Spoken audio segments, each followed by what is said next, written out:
Hello, imaginary creature lovers. Welcome back to a new week. I hope that you had some fun out in the sun this week because it certainly was nice, wasn't it?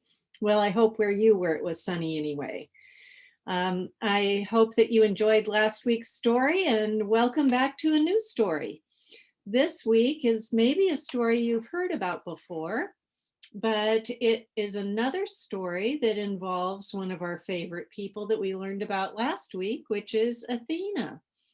And one of the interesting things that we're going to be learning about, and that we've kind of touched on a little bit before in the past, is that one of the surprising things about the gods is that you would think they'd kind of be above some of the human emotions that we have, but actually, they did have some rather human emotions, and one of those was jealousy.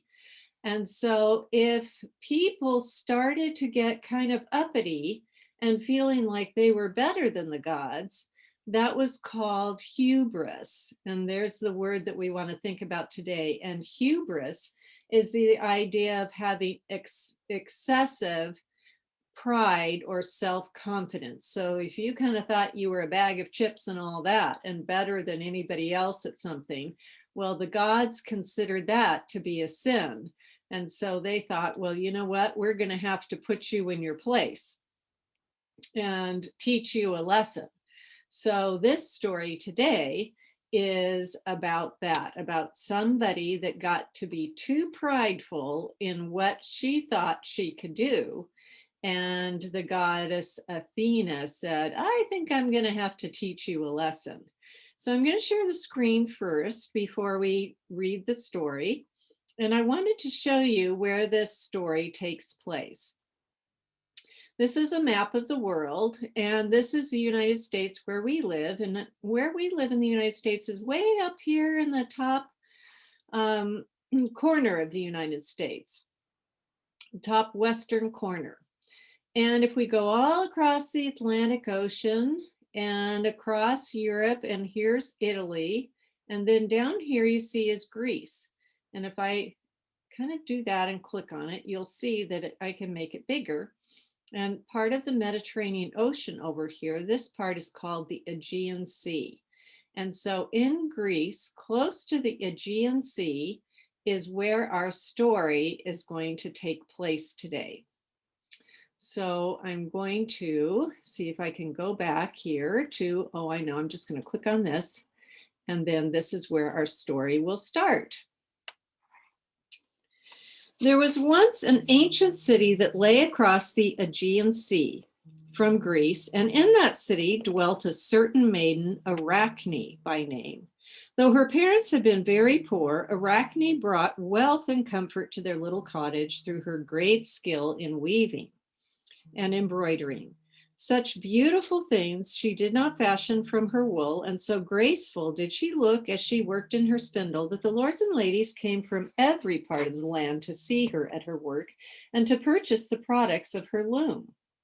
So because of Arachne's skill in creating these most intricate and delicate fabrics, prosperity took the place of poverty in Arachne's home, and her parents blessed their daughter, and all of them lived very happily.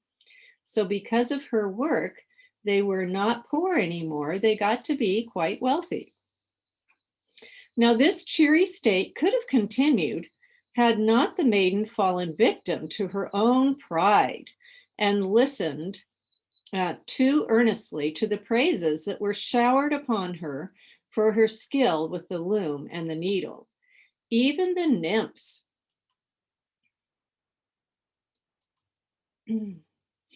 themselves would leave their play in the woodlands and the waters to come and admire her as she performed at her loom. Her work was so beautiful, not only when finished, but also beautiful to watch in the doing of it while she was making it, that the nymphs would say on occasion that surely the goddess Athena herself must have taught you, for only she alone in all the world has more mastery and skill than you. But Arachne was so proud and so vain that she would not acknowledge her debt to anyone, even to the goddess, who was protector of all. The handicrafts and household arts, and by whose grace alone one had any skill in them. I learned not from Athena, she replied. Indeed, Athena could learn much about weaving from me.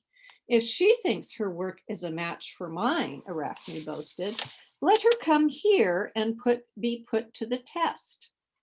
The nymphs and all others who were within earshot shivered when they heard this, for there was no human fault that displeased the gods more than the arrogance of overbearing pride, and mortals who dared to compare themselves with the deities always paid a heavy price for their vanity.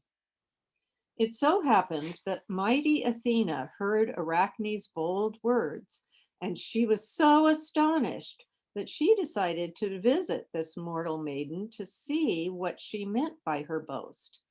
Athena disguised herself as an old gray-haired woman, and leaning on her cane as though too feeble to walk erect, she came into the little room where Arachne was spinning. She joined the circle of admirers who watched Arachne's spindle with unbelievable speed and dexterity. And she heard the maiden boast again of having skills that were no match even for the gods. My dear, Athena said at last, laying her hand on Arachne's shoulder, listen to the advice of an old woman who has had much experience in life. Challenge any mortal you wish, but do not compare yourself with the gods. Ask pardon for the foolish words you have spoken. Athena is merciful and promise that she will forgive your wild boast. Arachne stopped spinning and looked at the old woman with anger. Keep your foolishness advice for your granddaughters and handmaidens, she snarled. I stand by what I said. And Athena knows full well what the truth is, else why is she afraid to come here and accept my challenge? She has come, cried the old woman, dropping her disguise and revealing her tall, majestic form in her godlike splendor, including her helmet of brightest gold. The nymphs and bystanders at once fell upon the ground in fear and reverence. But Arachne, foolish Arachne, held her head high and did not show the least fear or awe. On the contrary, she repeated her boastful challenge to Athena, saying, in the end, you will be asking for my forgiveness, and all shall see who is the teacher and who is the pupil. No more words were spoken, nor did they need to be. The contest began as the mortal maid and the immortal goddess each took their place in front of an empty loom, working in silence. Both began weaving with great speed, their skillful hands moving swiftly in the excitement of the competition. Athena used wools of many contrasting colors, and her loom began to shiver like a marvelous rainbow. In the center of her web, she wove the story of her great contest with Poseidon over the god who should be given the city of Athens. And into each of the four corners, she wove pictures showing how mortals who had dared to compete with the gods had been punished. You remember, she's weaving the story that we talked about last week with her contest with Poseidon. That's interesting, isn't it? These were meant to be a final warning to her rival to give up the contest before it was too late. But Arachne worked on her loom, the color glowing in her cheeks and her breath coming fast with excitement. And such beauty as she had never seen before began to grow in the pictures that appeared under her skillful fingers. You could almost see the birds fly and hear the lapping of the waves on the shore, and the clouds seemed to float through the air. The stories that her pictures were chosen to show that even gods could sometimes make mistakes. Disrespectful stories, to be sure, but all woven so miraculously that Athena herself had to stop for a moment to admire her handiwork. The goddess was forced to admit that Arachne had won the contest, but this only increased her wrath at the girl's insolence. When Arachne saw the look of anger in Athena's face, she suddenly realized how foolish she had been and how wrong she had been, but it was too late for repentance now. Athena seized the girl's beautiful web and tore it to shreds. Then she touched Arachne with the shuttle 3 times on her head, saying, "Since you were so vain about your weaving, you shall live on a thread and continue to weave forever." In an instant, Arachne began to shrink. Her face disappeared and her fingers were changed into little black webs. She had been utterly transformed into a spider. There she stayed, hanging on a thread, forever spinning and weaving. And so have all spiders ever since been punished for Arachne's pride and disrespect for the gods. So this story is typical of the way that ancient people created myths to explain things that were mysterious to them. And we've talked about that earlier this year, haven't we? That, you can see here how beautiful and brilliant this web is, can't you? And it's such a mystery to think, how on earth do spiders do that? And how do they know how to do that? Well, that's puzzled people for years. And so this was the Greeks' way of coming up with an explanation for that by saying that there was extreme hubris. Remember, that's our word for saying hubris is excessive pride or self-confidence. So it was the excessive pride of Arachne that she thought she could be better than the gods. And so Athena, this is the shuttle. The shuttle is that thing that runs in between the threads here to weave the cloth.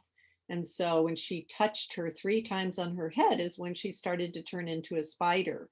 So of course, in the story, they're talking about turning into a real spider. But have you noticed with the Percy Jackson books and all the video games that we play in modern day, of course, it's turned into all sorts of different things where usually there is this body of a girl and sometimes it's quite terrifying. The creatures that have been turned into Arachne, this terrible monster or evil person in games and characters. So this keeps going into forward, like we've talked about with other characters, that it has transformed and changed into something in our modern times that we have used and have become quite popular nowadays. So arachnic, the word Arachne is the word in Greek that means spider. And the word arachnid, you have probably heard, I didn't spell that right down there. Arachnid is the classification in science and biology for spiders, because spiders are not, they are not insects. They belong to a whole classification all on their own, so they're called arachnids. And people that have arachnophobia are people who are afraid of spiders. And I tried to put a picture here that I didn't think would be too terrifying to anybody. I know that lots of people are afraid of or make kind of squeamish of spiders. My son, for years and years and years, was very afraid of spiders, did not want to kill any spiders that he saw in the house, was very afraid to go to sleep if there had been a spider in his room. So it's very, very common. So that's our story about the spinning contest.